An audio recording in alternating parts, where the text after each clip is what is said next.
feliz por estar aqui com vocês nesse momento de encontro entre profissões, né, que é extremamente importante. Está aparecendo na tela, Marcos? Tá sim, tá Tá, aparecendo bem direitinho. tá ótimo. Então, em nome do Marcos, eu gostaria de agradecer esse convite, estou muito honrada também e mais nervosa porque eu estou no final de um ciclo de excelentes palestras, né? Então isso me deixa com uma responsabilidade ainda maior. Kelly, saudade de você também. Vamos falar de reabilitação, né?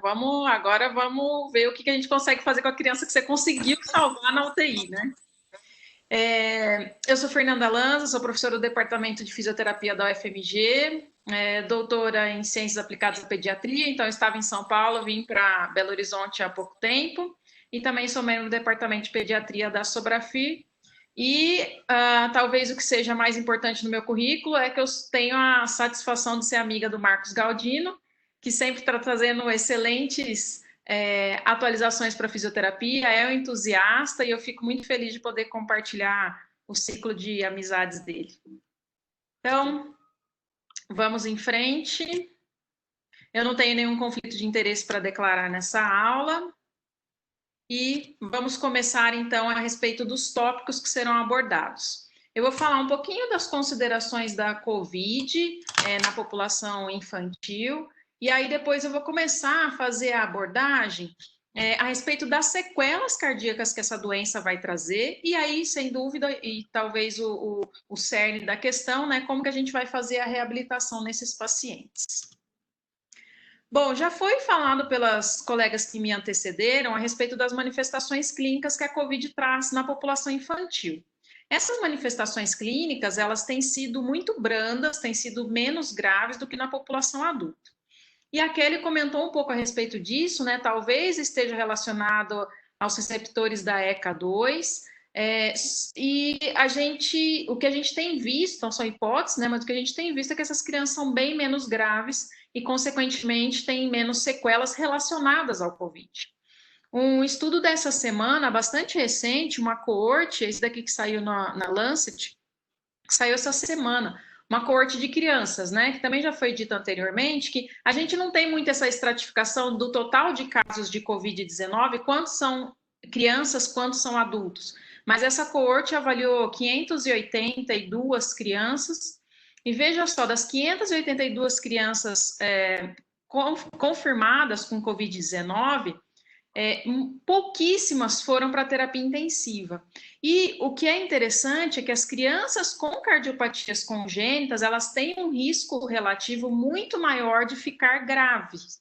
Então, essa coorte nos trouxe uma informação que já era prevista por um estudo do grupo chinês, né, que falava que crianças com comorbidades tinham Covid-19 de maneira mais grave, mas essa coorte agora traz exatamente quais doenças. Então, além das cardiopatias congênitas serem doenças que causam maior comorbidade na Covid-19, também as neuropatias, os pacientes imunossuprimidos. Então, é realmente uma população que a gente tem que olhar com cuidado. E também essa coorte trouxe uma informação nova que os meninos são mais acometidos que as meninas. Então, de maneira geral, é uma doença mais branda, mas quem é acometido é aquele que tem doença crônica prévia, em especial as cardiopatias. Então, vamos tentar abordar a situação de maneira geral, né? Já que é para a gente falar da criança com cardiopatia que evoluiu com Covid e depois vai chegar até nós no ambulatório de reabilitação. Então, eu vou falar um pouquinho o que essa cardiopatia congênita pode trazer em relação à capacidade funcional da criança, quais são as possíveis sequelas do paciente com Covid-19 e também as possíveis sequelas da síndrome pós-terapia intensiva.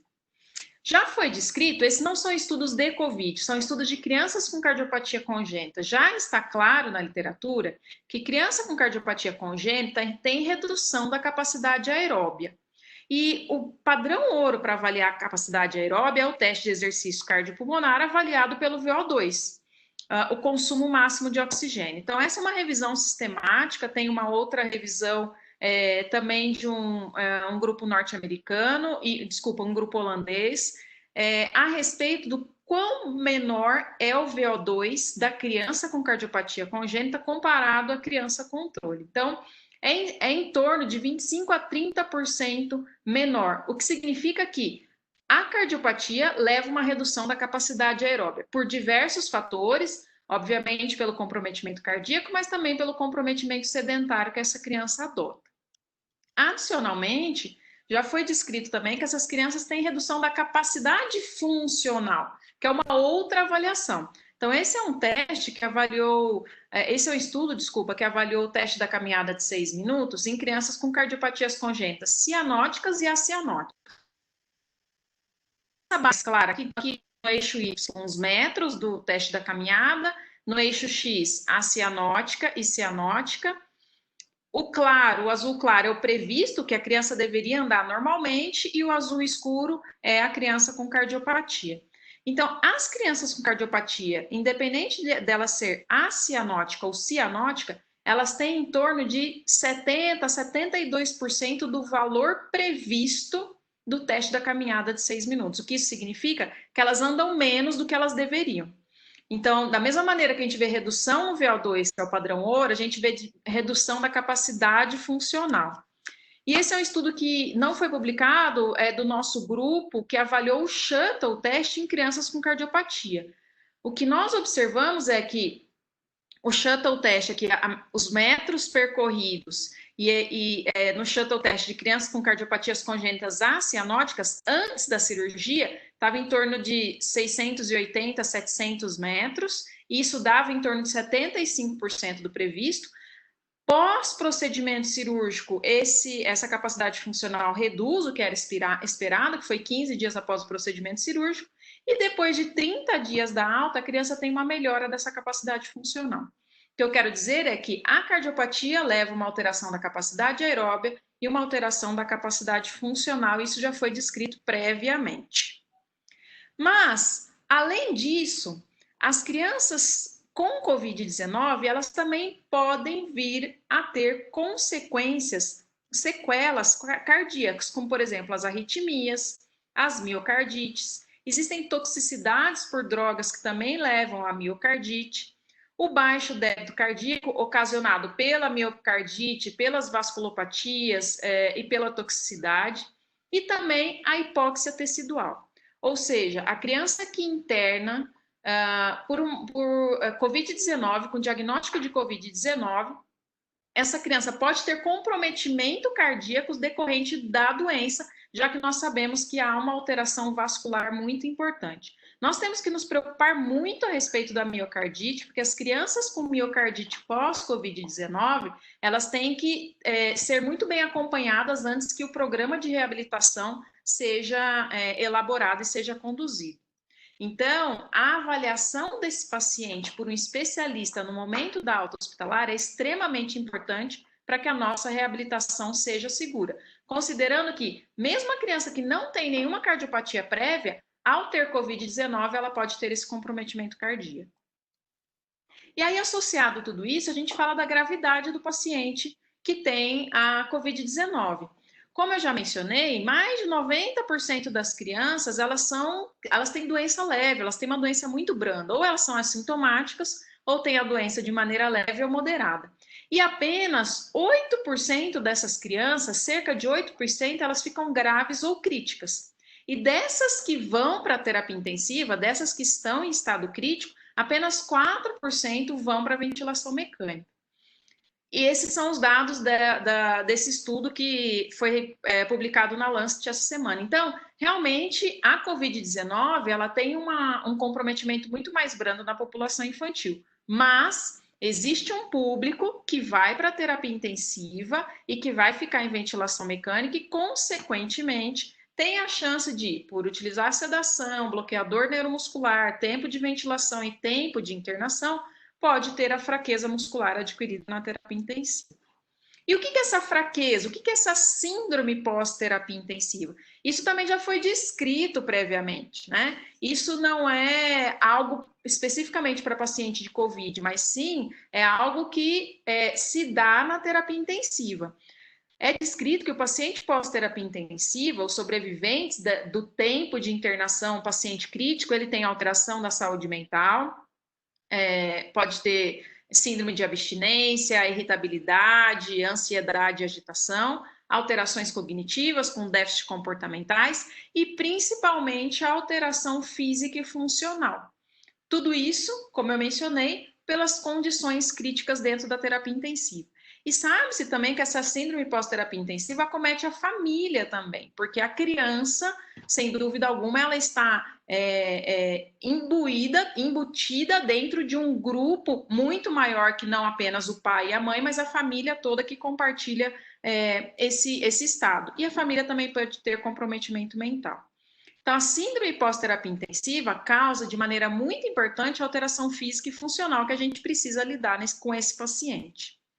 E associado tudo isso, agora sim, ao Covid-19, o que a gente sabe é que essas alterações funcionais desses pacientes, relacionando ao Covid, a fadiga é um sintoma muito prevalente. Então, o paciente já tem comprometimento da capacidade funcional por ser criticamente enfermo, mas a fadiga é um sintoma bastante observado nos pacientes com Covid-19. Então, associando tudo isso, a gente tem uma criança com cardiopatia congênita, ou seja, a própria doença leva à redução de capacidade funcional, de capacidade aeróbica e funcional, como nós vimos. As crianças com cardiopatias congênitas que evoluem para a Covid-19, a Covid-19 pode levar a alterações cardíacas, como principalmente a miocardiopatia e a vasculopatia, que eu chamo a atenção. E essas crianças que estão críticas dentro da terapia intensiva, elas podem ter a síndrome pós-terapia intensiva que leva à fraqueza muscular. Ou seja, todo esse complexo de acontecimentos, toda essa gama de informações associando doenças faz com que haja necessidade da reabilitação para esse paciente, e é sobre isso que nós vamos falar. Antes de começar a falar da reabilitação do paciente pós-Covid-19, nós temos que entender as precauções e saber como lidar com esse paciente para que a reabilitação seja segura. Então, primeira informação, quando iniciar a reabilitação após o Covid-19, após a alta do paciente? Em torno de 6 semanas após a alta hospitalar. E por que esperar tanto? Primeiro porque a criança volta para casa, existe uma rotina que ela vai retomar, que a família vai retomar, e também não se está muito certo a respeito do tempo de disseminação, tempo de virulência. Sabe que os pacientes mais graves, eles podem ficar até 40 dias disseminando vírus viável para contaminação após o início dos sintomas. Então, esse é um dado que a gente não tem muita certeza do tempo, mas 6 semanas tem se considerado seguro para iniciar o protocolo de reabilitação. Assim que o paciente é chamado para iniciar o protocolo de avaliação, para começar a reabilitação pulmonar, a gente vai medir a temperatura antes do treino e sempre orientar que as roupas sejam lavadas diariamente. Por 2 motivos, porque esse paciente vai se deslocar da casa dele até o ambulatório, e no ambulatório existem outras pessoas que, por mais que ele não tenha contato físico, pode haver uma chance de contaminação.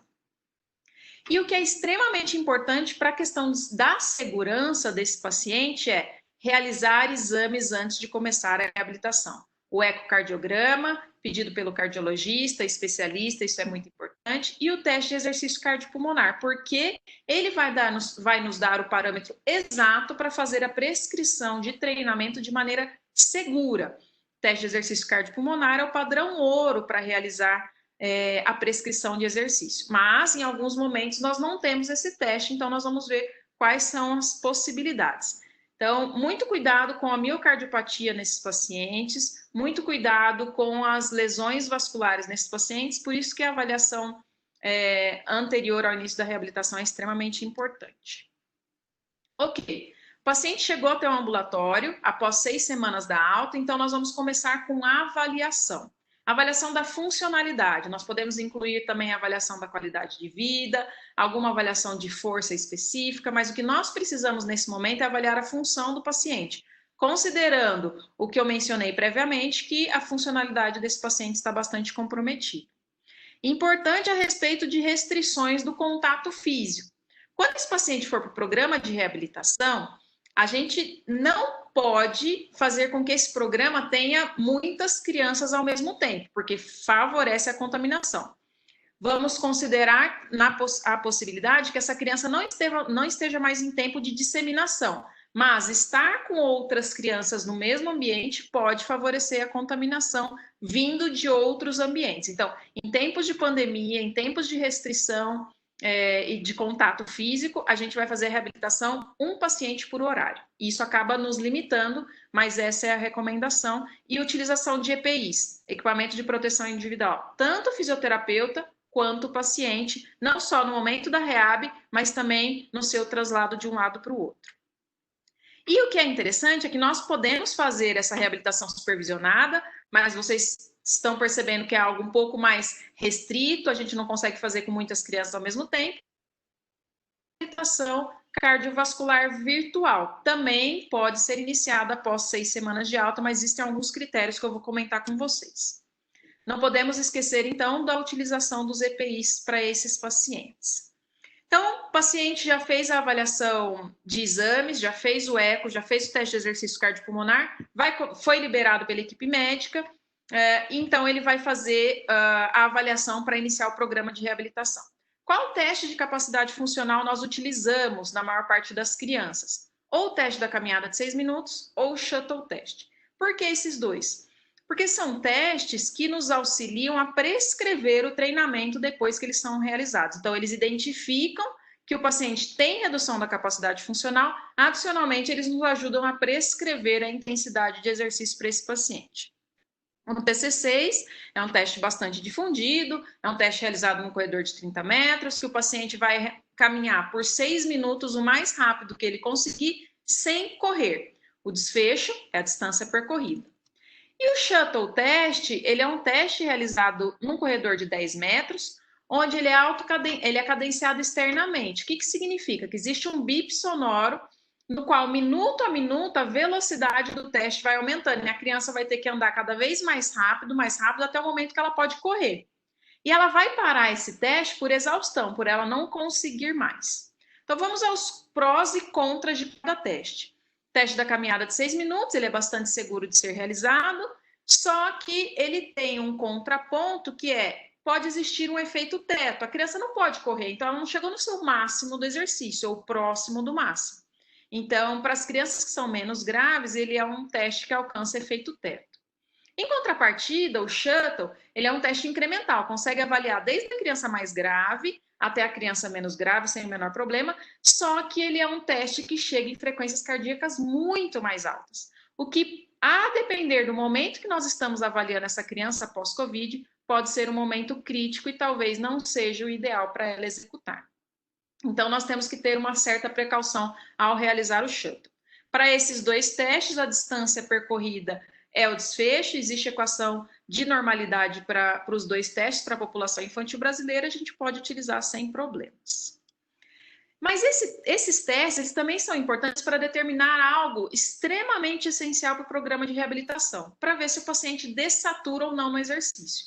Então, o tempo inteiro, quando o paciente faz os testes, ele está com o oxímetro no dedo, e se a saturação dele abaixar a menos de 94%, esse é um critério que a gente usa para a COVID, porque nós não sabemos exatamente o que acontece no pulmão da criança, sabemos que a vasculatura pulmonar ela é extremamente alterada, a difusão pulmonar é extremamente alterada, então o critério de interrupção dos testes clínicos de campo ele é diferente.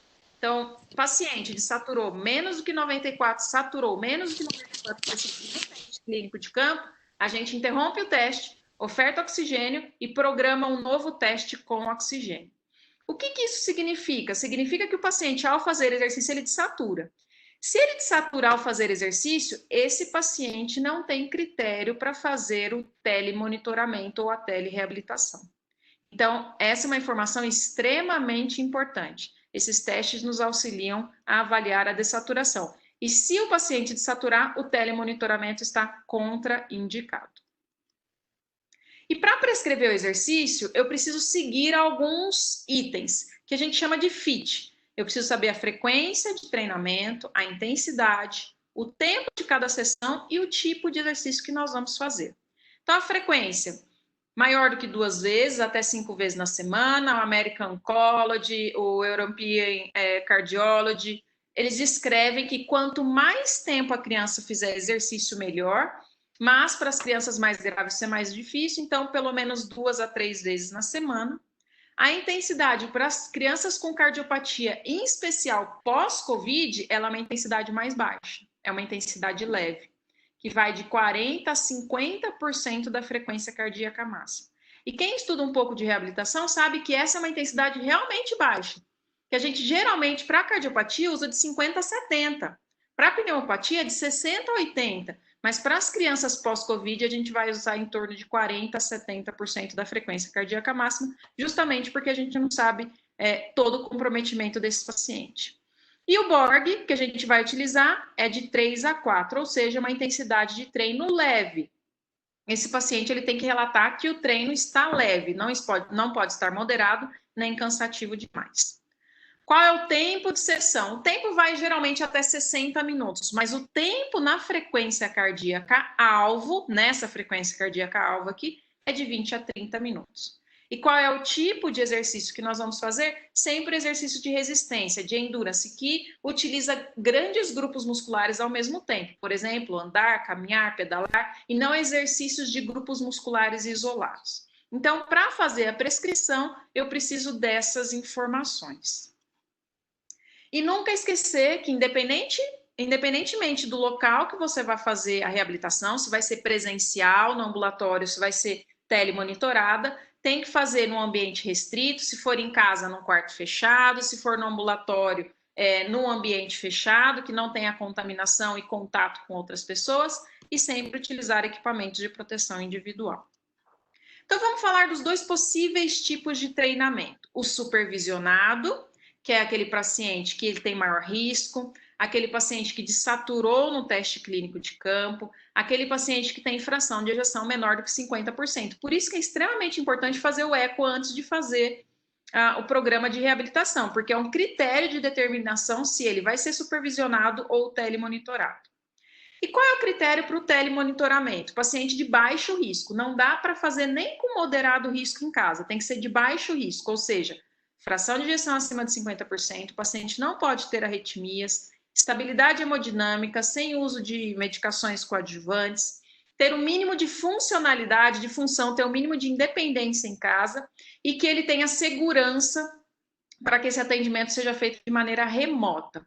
O telemonitoramento, a telereabilitação, nada mais é do que fazer exercício com o paciente em casa e eu, fisioterapeuta, telemonitorar esse paciente ao vivo no momento do atendimento, do acesso remoto. A gente chama de acesso remoto. Então, não é ele fazer o exercício em casa sozinho na hora que ele quiser, depois ele só me liga e fala. Não, é ele executar o exercício, em especial para os cardiopatas, com o meu acesso ao vivo no momento do exercício. Isso foi autorizado pelo COFITO, né, Resolução 516 de 2020, que nós, fisioterapeutas, podemos fazer a telereabilitação e telemonitoramento em tempos de Covid. E o que é extremamente importante monitorar esse paciente, independente se for supervisionado ou não supervisionado, telemonitorado? Monitorar frequência cardíaca, saturação e pressão arterial. Quando ele for telemonitorado, a pressão arterial é algo que a gente não consegue, mas sim, o paciente em casa ele tem que ter um frequencímetro, ele tem que ter um oxímetro para acompanhar esse período de reabilitação. E a abordagem nesse programa, como a gente está aqui fazendo um webinar de multiprofissional, de multidisciplinar, melhor dizendo, eu não poderia deixar de dizer que a abordagem para a reabilitação, ela também é multi. Mas não só multi no sentido de muitos profissionais de diversas áreas atuando, mas sim de muitos sistemas interagindo ao mesmo tempo, onde a gente vai centrar no paciente, mas eu vou pensar no pulmão, no coração, na função psicológica, na nutrição, na equipe da enfermagem, na assistente social, na condição neurológica, na músculo-esquelética, tudo isso vai ser abordado no programa de reabilitação do paciente. E o que é muito importante é que nesse programa de reabilitação física, eu também tenho que ensinar o paciente a respeito da educação sobre a doença, os seus hábitos, a educação sobre o que ele consegue ou não fazer, o que ele pode ou não melhorar. Então, é um processo interativo com muitos profissionais dando apoio para esse paciente. Vamos então ao programa de reabilitação. Cada sessão ela é dividida dessa maneira: aquecimento, o período de exercício e o período de desaquecimento, e eu vou passar cada um deles com vocês. O aquecimento é extremamente importante para mostrar ao sistema nervoso autônomo, em especial, que o exercício vai começar. Então, a gente faz exercícios de levanta e senta, marcha estacionária, com frequências cardíacas um pouquinho acima da frequência cardíaca de repouso.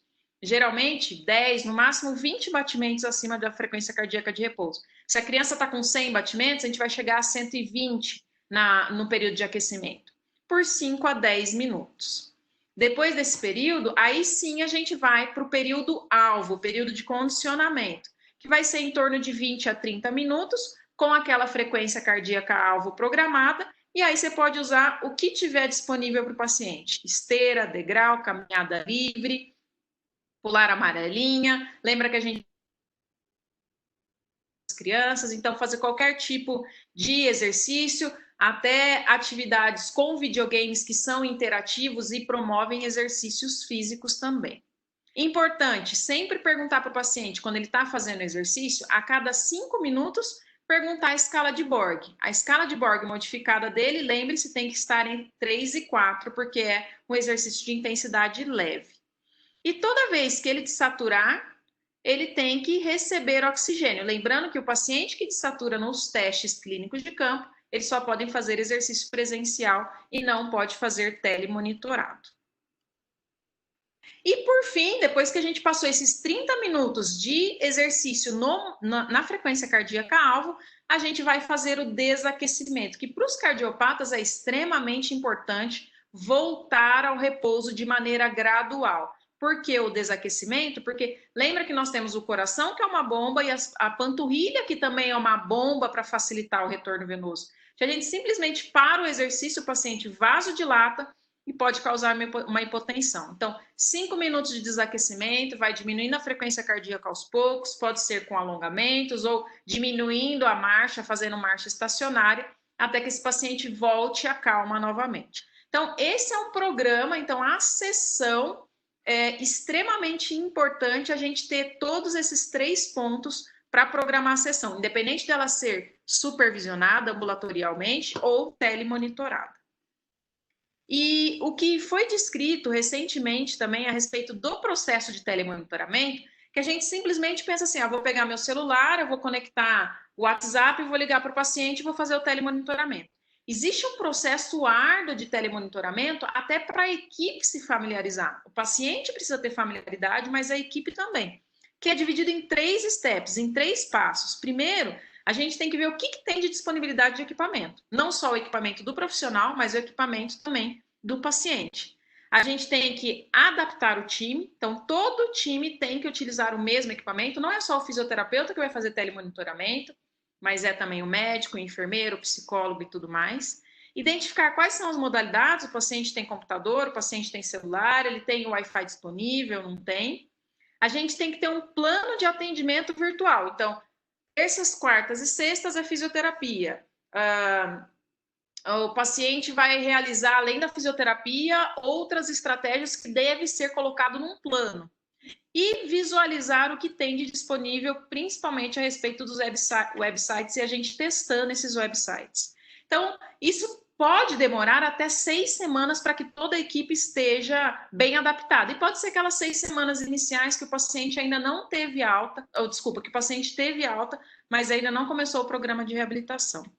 O step 2, no processo de telemonitoramento, é determinar quais são os alvos da reabilitação cardiovascular. Então, qual que é o alvo nosso? Melhorar a qualidade de vida do paciente, melhorar a capacidade funcional, melhorar a capacidade de exercício. Eu já fiz essas avaliações previamente, teste de exercício cardiopulmonar, testes clínicos de campo. Eu tenho que determinar também qual que é o desfecho que o paciente quer melhorar. Ele quer melhorar o quê? A criança quer brincar mais com os amigos, ela tem dificuldade. Então, isso também é importante, eu saber o que o paciente quer melhorar. E a gente tem que ter uma integração muito importante com um centro de referenciamento, um centro que a gente vai referenciar esse paciente caso ele apresente desaturação, dor ou algum sintoma. Então, por isso que essas 6 semanas iniciais no Step 1, elas são importantes para que chegar no Step 2, quando a gente começar o protocolo, eu tenha um centro para referenciar esse paciente, caso a gente tenha necessidade.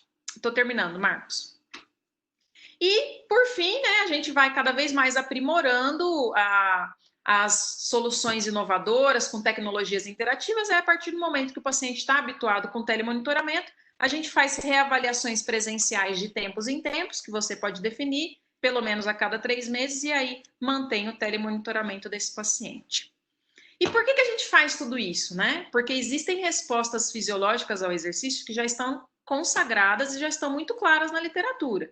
Diminuição de perda de peso do paciente, eu tenho uma melhora da condição lipídica dele, melhora do sistema imune, aumento de massa magra, melhora da capacidade oxidativa, melhora da capacidade funcional, controle de glicemia, controle de pressão arterial, diminuição da frequência cardíaca de repouso. Então, tudo isso já está muito claro. As respostas fisiológicas do exercício, elas estão muito claras e por isso que a gente solicita que o paciente com cardiopatia, ele faça exercício de maneira, sem dúvida alguma, adequada, com intensidade adequada e que seja bem prescrita. Isso está descrito tanto pelo American College como a Sociedade Europeia também.